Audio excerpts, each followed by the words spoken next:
Praise the lord. యేసు రక్తమే జయము. మన రక్షకుడు, మన విమోచకుడైన యేసుక్రీస్తు పరిశుద్ధ నామములో అందరికీ వందనాలు. చిన్న ప్రార్థన ద్వారా ఈ ఉదయకాల వాక్య ధ్యానం చేసుకుందాము.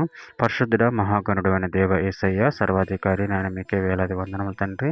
నేను ఉదయకాలం ప్రభువు వాక్య భాగం ధ్యానిస్తుండగా వాక్య భాగం మాకు అర్థమవునట్లు సహాయం చేసి మీ కృపలో బలపరిచి నీకు మాదిరిగా మమ్మల్ని నడిపించమని చిన్న ప్రార్థన ప్రభువు యేసుక్రీస్తు అతి పరిశుద్ధ నామములో అడిగి వేడుకుంటున్నాను తండ్రి. Amen amen.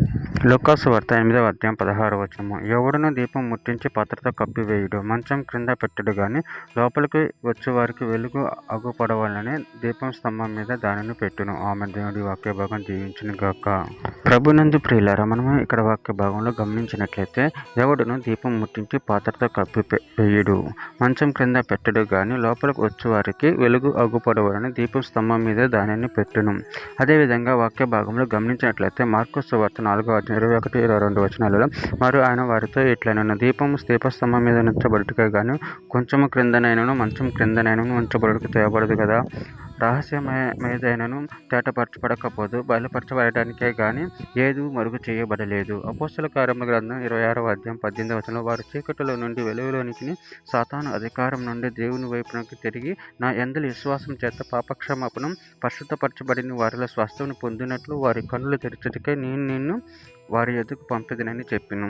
ఫిలిప్పీయులకు రాసిన పత్రిక 2వ అధ్యాయం 15-16 వచనంలో సనుగులు సంశయములు మాని సమస్త కార్యములు చేడి అటు జనము మధ్యన మీరు జీవవాక్యమును చేత పట్టుకుని లోకమందు జ్యోతిలో కనబడుచున్నారు. అందువలన నేను వ్యర్థంగా పరిగెత్తలేదని, నేను పడిన కష్టం నిష్ప్రయోజనం కాలేదని క్రీస్తు దినమున నాకు అతిశయ కారణం కలుగును.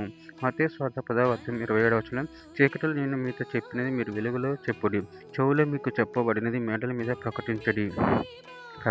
యోహాను సువార్త 11వ అధ్యాయం 9వ వచనంలో అందుకు యేసు పగలు 12 గంటలు ఉన్నవి కదా, ఒకడు పగటి వేళ నడిచిన ఎడల ఈ లోకపు వెలుగు చూచును గనుక తొట్టిడపడడు. యోహాను సువార్త 12వ అధ్యాయం 46వ వచనంలో నా యందు విశ్వాసం ఉంచి ప్రతి వాడు చీకటిలో నిలిచి ఉండకుండానట్లు నేను ఈ లోకమునకు వెలుగుగా వచ్చి ఉన్నాను. చివరిగా ఒక మాట, తిమోతికి రాసిన మొదటి పత్రిక 5వ అధ్యాయం 25వ వచనంలో అటువల్ల మంచి కార్యములు తేటగా బయలుపరచబడినవి దాచబడనేరవు. ఆమె దేవుడి వాక్య భాగం దీవించిన చిన్న ప్రార్థన చేసుకుందాము. పరిశుద్ధుడ ప్రేమగల దేవ యేసయ్య, నేను మీరు ఇచ్చిన వాక్య ధనాన్ని బట్టి ప్రభు మీ కృతజ్ఞతలు చెల్లించుకుంటాను తండ్రి. మీరే మాకు సర్వాధికారి అయిన దేవుడు తండ్రి. నన్ను ఎంత భయభక్తులు కలిగి మీ ప్రేమ కృప మీరు నడుచుకొని నీకు మాదిరిగా ఉండే శక్తిని బలాన్ని మాకు అనుగ్రహించమని చిన్న ప్రార్థన ప్రభువు యేసుక్రీస్తు పరిశుద్ధ నామములో అడిగి వేడుకుంటున్నాను తండ్రి. Amen amen.